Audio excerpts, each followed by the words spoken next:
La loi numéro 2017-29 du 15 mars 2018 portant sûreté radiologique et sécurité nucléaire en République du Bénin et ses 7 textes d'application ont été présentés, jeudi 5 août dernier à l'OCOSA, aux maires et aux exploitants d'activités impliquant des rayonnements ionisants. Cette séance au profit du département du Mono est la 4e étape d'une tournée nationale de dissémination entreprise conjointement par l'Autorité nationale de sûreté radiologique et de radioprotection, ANSUR, et son conseil de surveillance.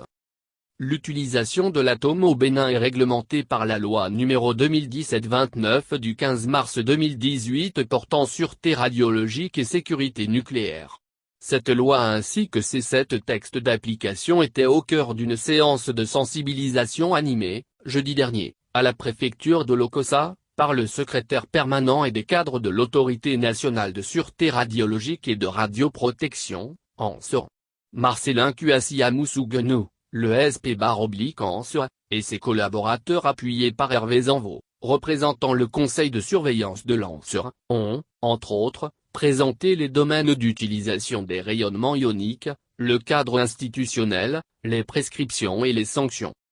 De leur communication, il ressort que le transport de l'uranate du Niger au port autonome de Cotonou, la construction des routes, les activités de recherche scientifique et surtout le domaine de la santé en ce qui concerne notamment l'imagerie médicale, la radiographie, la radiothérapie constituent des activités où les hommes sont exposés aux rayonnements ionisants source d'effets nocifs.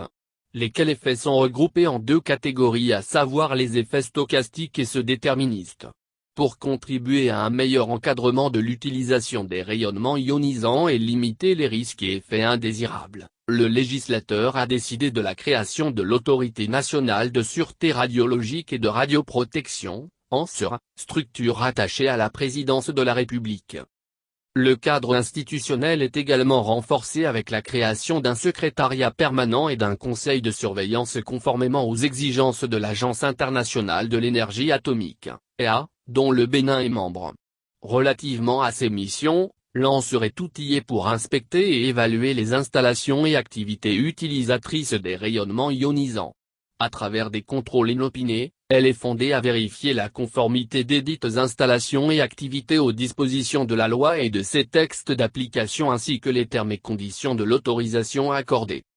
À l'encontre des exploitants non déclarés ou ceux en porte-à-faux avec les normes d'exercice, la loi a prévu des sanctions pécuniaires et des peines d'emprisonnement allant de 5 à 10 ans. Toutes choses rappelées aux maires, aux représentants de la société civile ainsi qu'aux personnes compétentes en radioprotection conviées à la séance de sensibilisation. Sont considérées également comme des infractions aux termes de la loi, le recel ou le vol des matières nucléaires de même que leur utilisation ou dispersion sans autorisation légale entraînant la mort ou des blessures graves à autrui ou des dommages considérables pour les biens.